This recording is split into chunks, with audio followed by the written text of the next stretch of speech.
Well, welcome to the 700 Club. Iran is threatening more violations of the 2015 nuclear deal, announcing yesterday that it will take steadfast measures to expand its nuclear program. Meanwhile, the White House and the world are responding to news that Iran is enriching uranium beyond acceptable levels. CBN White House correspondent Ben Kennedy has more. President Trump first warned Iran that it better be careful. Now the vice president says while the U.S. does not seek war with Iran, it'll not back down. We've implemented a maximum pressure campaign. And Iran is using that campaign as the reason for enriching uranium at greater levels. China calls it the root cause of the crisis, combined with the U.S. pulling out of the 2015 agreement. Now Iran must choose between caring for its people and continuing to fund its proxies who spread violence and terrorism throughout the region and breathe out murderous hatred against Israel. Pence spoke at the Christians United for Israel summit in D.C., adding that the U.S. is willing to talk to Iran and will also be prepared to protect itself and its allies. Now, let me be clear. Iran should not confuse American restraint with a lack of American resolve. Britain warned Iran to stop its uranium enrichment, while Israel is urging world powers to impose more sanctions. We've implemented the strongest pressure campaign in history against the Iranian regime, and we are not done.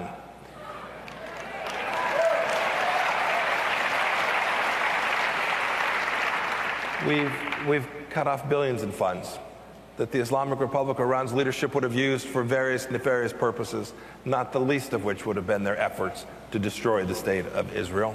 Germany says it is extremely concerned, but stopped short with an immediate response until after an inspection report is released. Then they plan to discuss those findings with Britain, China, France, and Russia on how to proceed with the nuclear pact. Ben Kennedy, CBN News, Washington. Well, Iran with a nuclear weapon, just imagine that. Imagine what it does to the stability of the region, what it does to the Middle East. Would it prompt a war with Saudi Arabia? On a larger scale, does it mean the city of Tel Aviv is now at risk for being wiped out? And if they have the missile technology, and apparently they do, they could reach Europe. And that means Great Britain and France and Germany are all at risk for a nuclear weapon landing in their countries. This is unacceptable. The government of Iran is the largest sponsor of state terrorism in the world today. They are directly backing Hamas, Hezbollah. They are launching proxy wars, whether that's in southern Lebanon or in Yemen. They are actively involved in trying to expand their country into southern Iraq. I mean, you look at this, and there's no scenario where it makes any sense for world peace for them to have a nuclear weapon. For them to announce we're now increasing the enrichment of uranium, they don't have energy needs. They're one of the largest suppliers of oil in the world. They're not doing this for peaceful purposes to create nuclear power plants. What they're looking to do is get nuclear weapons. And that is unacceptable. I hope they receive that message and understand that we can't blink here. We can't turn away. We can't delay it. We can't kick the can down the road. If they're on a path to get a nuclear weapon, there has to be intervention. Well, in other news, Secretary of State Pompeo used the Christians United for Israel conference to bring attention to the plight of persecuted Christians in Iran. John Jessup has more on that story from our CBN News Bureau in Washington. John? That's right, Gordon. The Secretary of State highlighted persecuted Christians throughout the Middle East, paying special attention to the Islamic regime in Iran. Last year, an Iranian court upheld a 10-year prison sentence on 4 Iranian Christians who were acting against national security by, quote, promoting Zionist Christianity, end of quote, and running house churches. This is something we know in America. Instead of following the normal summons procedure, authorities raided their homes, beat them, and used electroshock weapons on them. They then threw them into even prison, a regime dungeon inside of Tehran. Every day I pray, and I'd ask you too, to pray for our brothers and sisters in Iran and not just for them, but people of all faiths who are persecuted there in Iran. And earlier today, Secretary Pompeo announced a new commission to review the role of human rights in U.S. foreign policy. The Commission on Unalienable Rights will give advice on human rights based on America's founding principles. Well, by now, we've all heard the phrase drain the swamp in reference to Washington, D.C. Now, D.C. residents are hoping the city drains today, literally after drenching rains brought flooding to the nation's capital. Dale Hurd has a story. The D.C. area is trying to dry off after nearly a month's worth of rain in one morning and nearly 75 reported water rescues.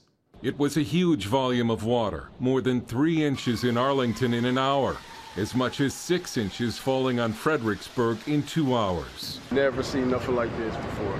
Never seen nothing like this. Roads were washed out in Virginia and Maryland. Emergency crews had to rescue dozens of stranded drivers. I was stopped at the light. Bus came through. It was like a tidal wave hit me. Boom! The storm sucker punched the D.C. area as thousands of commuters were on their way to work Monday.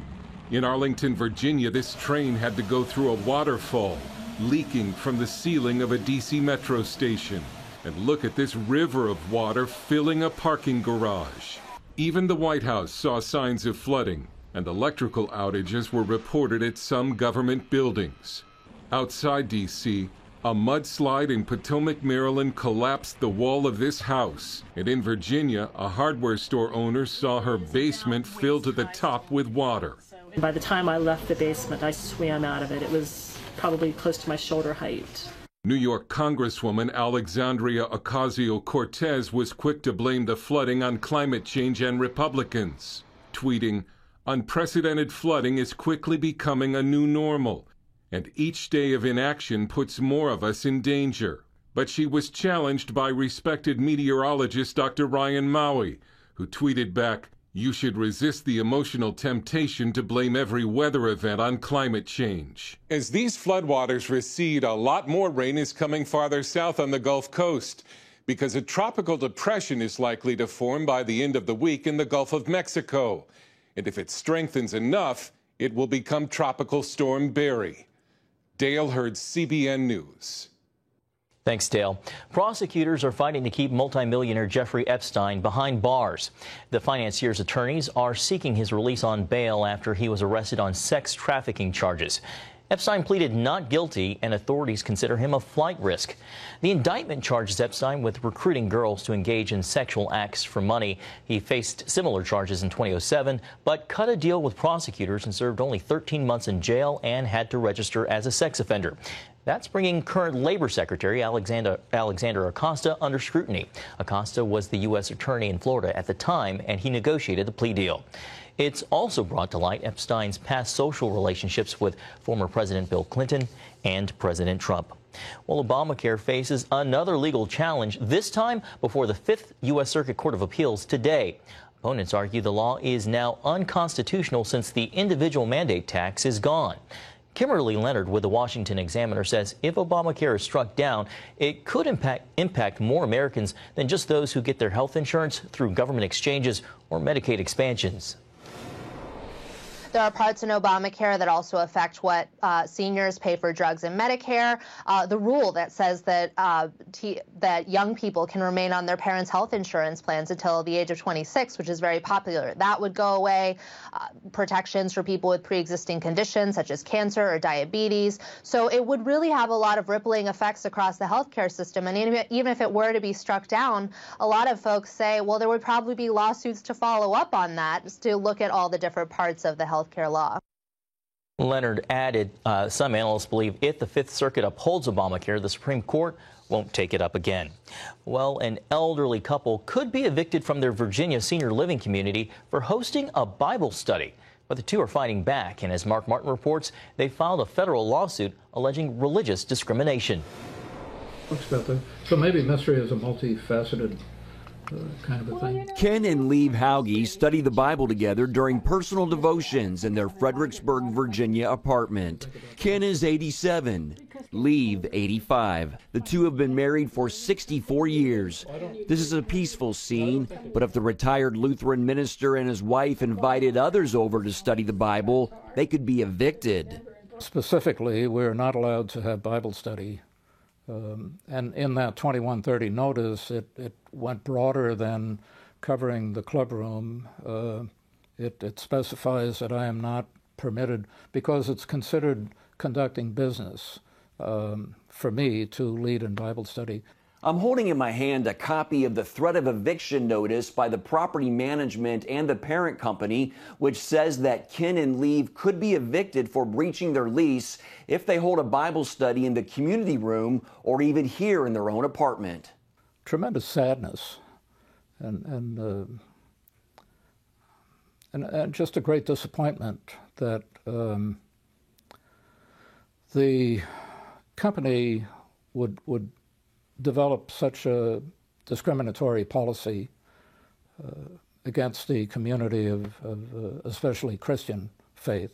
The notice reads, "You have breached the terms of your lease by engaging in conduct which has caused and continues to cause serious and substantial disturbances with other residents of the community.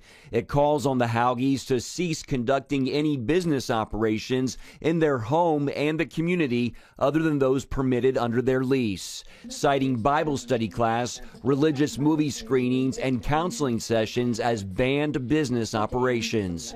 The nonprofit religious freedom law firm First Liberty is representing the Haugies. They've also prohibited the saying of table grace at resident social meals. In fact, what they've done is they will refuse to reimburse the resident social director for the costs of the meal if table grace is said. First Liberty says that even though the law protects the Haugies from religious discrimination in housing, Ken has agreed to temporarily stop leading the Bible study to prevent being evicted until the situation is resolved legally. What we're asking is for the court to hold the management company accountable for violating Ken and Leave's right to live out their faith in their own home, as well as to ensure that no other residents have to suffer through what the Haugies have endured. The landlord writes that the threat of eviction notice is in no way based on your religious beliefs and/or practices or requesting that you cease practicing your religion. CBN News reached out to the attorney representing the Evergreens at Smith Run and its parent company, Community Realty Company, for comment on the situation, including the federal lawsuit. A spokesperson for the Evergreens declined, saying they cannot comment on matters of pending litigation. Mark Martin, CBN News, Fredericksburg, Virginia. Thanks, Mark. And the Evergreens management and its parent company have until July 10th to respond to the federal lawsuit. Gordon? Well, I don't understand this one. Why in the world would an assisted living facility try to ban Christianity?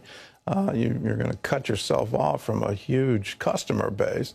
But the underlying thing here is, as part of your practice of Christianity, your observance of Christianity needs to be, are you willing to share the gospel with your neighbors? And so inviting people over to participate in a Bible study is an essential part of the practice of Christianity. You can't ignore the Great Commission. It's sometimes you don't go to the uttermost parts of the earth, you just go next door. So I don't understand this, and it's a shame that this has to end up in a federal lawsuit. But we'll watch it carefully, and we'll update you as this lawsuit progresses. Gordon, I don't understand how they could call it conducting business unless the retired minister was taking money from his neighbors. Well, what they're saying is because he was a paid minister, then to continue, regardless of is he being paid or not. But that is such a stretch. And to say you can't counsel anybody anymore, you can't have people over to study the Bible, you can't have a prayer meeting anymore, all of this in your own place that you're paying money for, it just doesn't make any sense. Crazy.